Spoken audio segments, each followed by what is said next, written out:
All right, so we are going to do this lesson on getting ready for an interview. So if you want to pause it right now, open up the PDF or PowerPoint for getting ready to get interviewed. Open that up so you can go along. So pause this and open this up.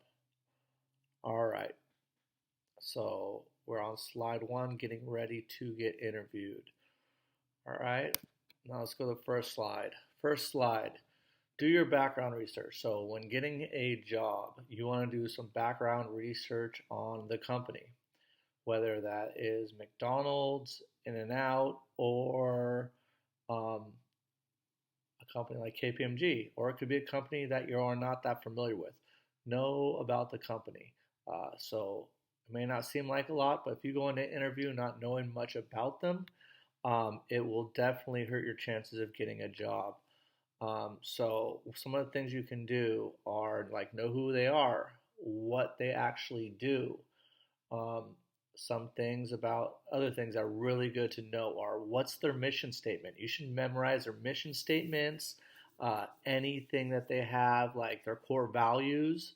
Those kind of things are really important to a company, especially managers, owners, depends who's interviewing you. But we've had former students go in and like In-N-Out, and they start talking to them about In-N-Out, and then if they can, when you're going to get interviewed, you understand, hey, In-N-Out's mission is X, Y, and Z, and that's something you also connect to. It really helps you to get a job at a company knowing who their clients are, like KPMG, if you were getting an interview there, understanding who their clients are. Maybe this doesn't, for something like McDonald's, you might not know who their clients are, but what values McDonald's has. So knowing about the company. If you don't want to do research on the company, you really don't care about getting a job there. So that's some things they tell you to do is really do a good background research on the company. All right, let's go to the next slide. The next slide says to be polite to everyone. So that's a simple one. Politeness doesn't cost you anything. You may have heard stories of people being rude to receptionists, cutting off people in the parking lot.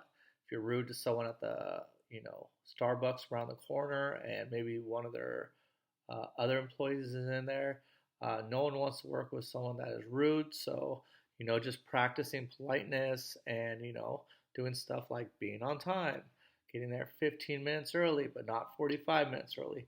All these things are stuff that companies look for. Body language.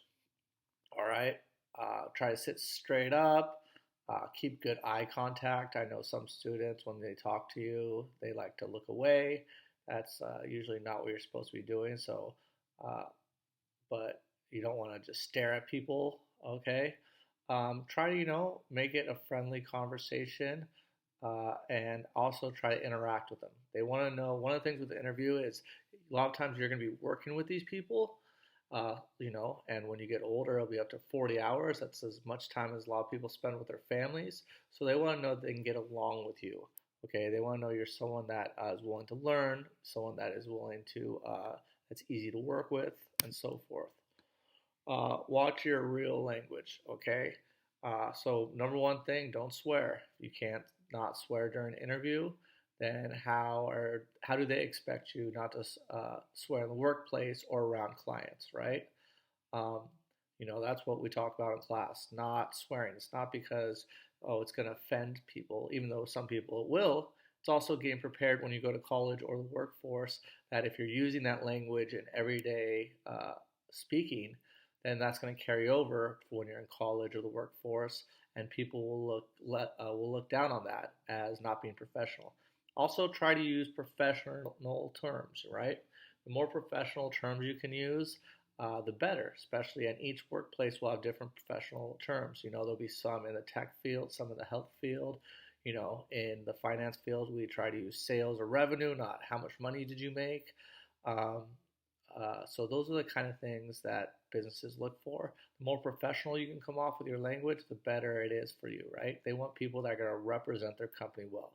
Try not to use slang whenever possible. Try to, use proper grammar in English.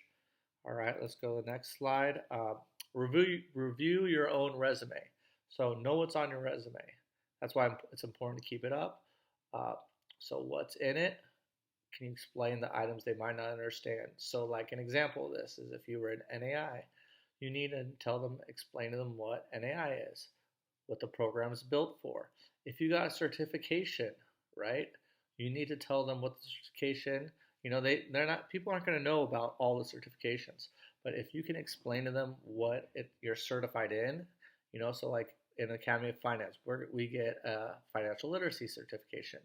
And you can explain to them about what financial literacy means. It means you understand how money works, how budgeting works, how the system of money works, how banking works, how insurance works, and how you had to get certified to have an understanding of these basic financial literacies. This will transfer to like a workplace, let's say, because if they're having you handle money, now they know that you understand how money works, how interest works, and the better understanding you have of all these things, the better it is for the company. You also you need to be able to explain stuff like, the Academy of Finance. If you're in the Tech Academy, what's the Tech Academy? What's the Health Academy? Explain to them something about your school, So the explanation part's a big deal. It's very easy to be like Fauché Learning Center. Oh, I hate it, right? But, that's not going to help you get the job. What you want to do is be able to explain the good things about it, right? So Fauché Learning Center, one of the highest graduation rates of LAUSD. You come from a school like that, it makes you look good. One of the highest college acceptance rates in LAUSD. Another thing that, shows that the school is good and you're attending a good school, which is a good reflection on you. The Academy of Finance. Okay, it's a 3-year business program. You can write about how you created your own business plan, similar to Shark Tanks, how you designed the product, how you had to present it, figure out the marketing for it, figure out the finances for it, and all this, as businesses, that's what they're looking for. What have you done? And being able to explain it so they can understand it. All right. So just going through and figuring out some of those things will be helpful. Prepare your wardrobe. I know we've gone over this before. Dress like you want the job. Not like you're trying to impress your friends. This shouldn't be really high heels. Shouldn't be big old hoop earrings. It shouldn't be tennis shoes. This should be clothes that you want to wear to get the job. Look at what people in the field are wearing. Look at least what their managers are wearing. Even at a lot of these fast food places, the manager will be in a collared shirts and slacks. If that would be the minimum, if you were going into one of those places, if that's what they wear. Suit and tie always looks like you really care about getting the job, okay? Remember, this is not a fashion show. It is an interview. All right. That was number 6, prepare your wardrobe. We're now going down to number 7. Don't badmouth your former employer. Okay, if you have a former employer, when you're asked about why you're looking to leave your current job, you don't have to lie, but you don't want to be super negative either. You don't want to just trash the people, and so that's important. You want to kind of go in saying, what are you looking for in the new place? It's not just always I want to leave the old place, but like I'm looking for new opportunities. Okay. If you are leaving or you got fired, learn to explain to them what happened. Okay. And most importantly, one of the big things with all this is you want to